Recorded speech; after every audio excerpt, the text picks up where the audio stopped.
যুক্তরাষ্ট্র ও ইসরায়েলের আকস্মিক যৌথ হামলার পর ইরানের পরিস্থিতি ক্রমশই ভয়াবহ হয়ে উঠেছে।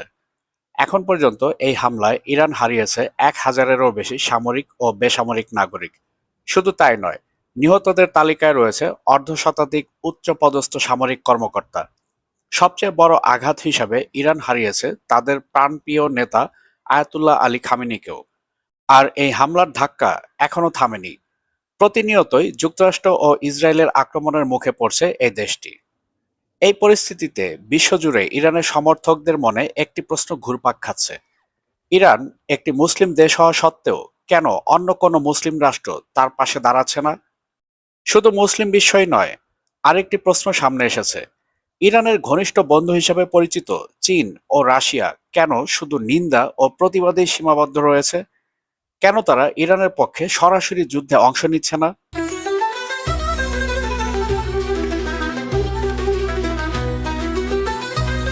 বিশ্লেষকদের মতে এই প্রশ্নের উত্তর লুকিয়ে আছে আন্তর্জাতিক কূটনীতির দুটি গুরুত্বপূর্ণ শব্দের মধ্যে।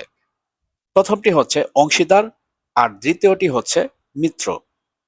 কোনো দেশের সঙ্গে যদি অন্য একটি দেশের সামরিক জোট বা মিত্রতার সম্পর্ক থাকে, তাহলে আক্রমণের সময় সেই মিত্র দেশ সরাসরি যুদ্ধে অংশ নিতে পারে। কিন্তু কৌশলগত অংশদারিত্বের ক্ষেত্রে সেই বাধ্যবাধকতা থাকে না। উদাহরণ হিসেবে বলা যায় যুক্তরাষ্ট্র ও ইসরায়েলের সম্পর্ককে।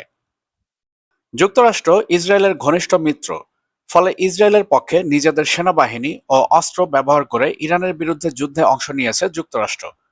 কিন্তু চীন ও রাশিয়ার সঙ্গে ইরানের সম্পর্ক সেই ধরনের সামরিক মিত্রতার নয়। তারা ইরানের কৌশলগত অংশীদার মাত্র। এই কারণেই তারা সরাসরি যুদ্ধে নামতে পারছে না। বিষয়টি একটু বিস্তারিতভাবে বোঝা যাক।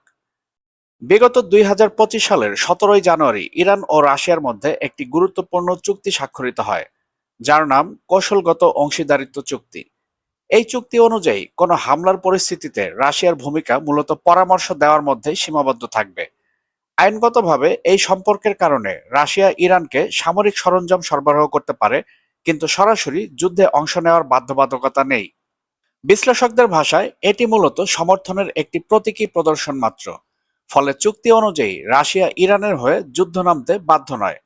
তারা কেবল অস্ত্র সহায়তা দিতে পারে এবং আন্তর্জাতিক অঙ্গনে নিন্দা ও প্রতিবাদ জানাতে পারে।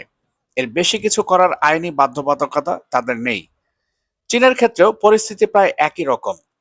২০২১ সালে ইরান ও চীনের মধ্যে ২৫ বছরের একটি বড় সহযোগিতা চুক্তি স্বাক্ষরিত হয়। প্রায় $৪০০ বিলিয়ন এই চুক্তি মূলত বাণিজ্য ও অর্থনৈতিক স্বার্থকে কেন্দ্র করে করা হয়েছিল। চুক্তির আওতায় চীন ইরানকে ব্যাপক কৌশলগত অংশীদার হিসাবে বিবেচনা করে। বেইজিং এর কূটনীতিক ভাষায় ব্যাপক কৌশলগত অংশীদার বলতে মূলত বাণিজ্য ও অর্থনৈতিক সহযোগিতার সমন্বয়কে বোঝায়। এর সঙ্গে সামরিক জোটের সরাসরি সম্পর্ক নেই। আন্তর্জাতিক সম্পর্ক বিশ্লেষকদের মতে ইরানের সাধারণ মানুষ শুরুতে ধারণা করেছিল এই চুক্তি তাদের রাষ্ট্র ব্যবস্থাকে আরো শক্তিশালী করবে।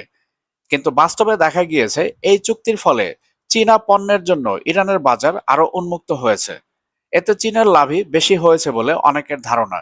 ফলে চীন ও ইরানের এই চুক্তিতেও এমন কোনো ধারা নেই যার মাধ্যমে ইরান আক্রান্ত হলে চীনকে সামরিকভাবে সহায়তা করতে হবে। এ কারণেই যুক্তরাষ্ট্র ও ইসরায়েলের হামলার বিরুদ্ধে বেইজিং কেবল নিন্দা জানিয়েছে, কিন্তু সরাসরি যুদ্ধে অংশ নেওয়ার কোনো সুযোগ বা বাধ্যবাধকতা নেই।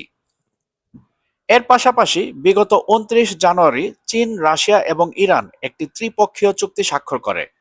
এই চুক্তির মূল লক্ষ্য ছিল একতরফা চাপ বা জবরদস্তির বিরুদ্ধে একটি নীতিগত অবস্থান তৈরি করা। তবে বিশ্লেষকদের মতে এই চুক্তিটিও মূলত অর্থনৈতিক ও রাজনৈতিক সহযোগিতা এবং নিষেধাজ্ঞা এড়ানোর কৌশল হিসেবেই তৈরি হয়েছিল। এটি ন্যাটোর মতো কোনো সামরিক জোট নয়।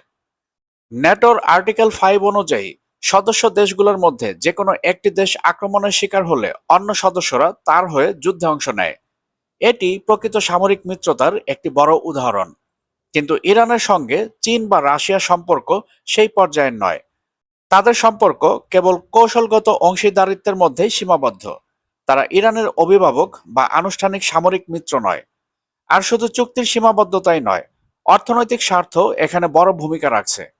চীন প্রতিদিন গড়ে প্রায় ১.৩৮ মিলিয়ন ব্যারেল তেল ইরান থেকে আমদানি করে।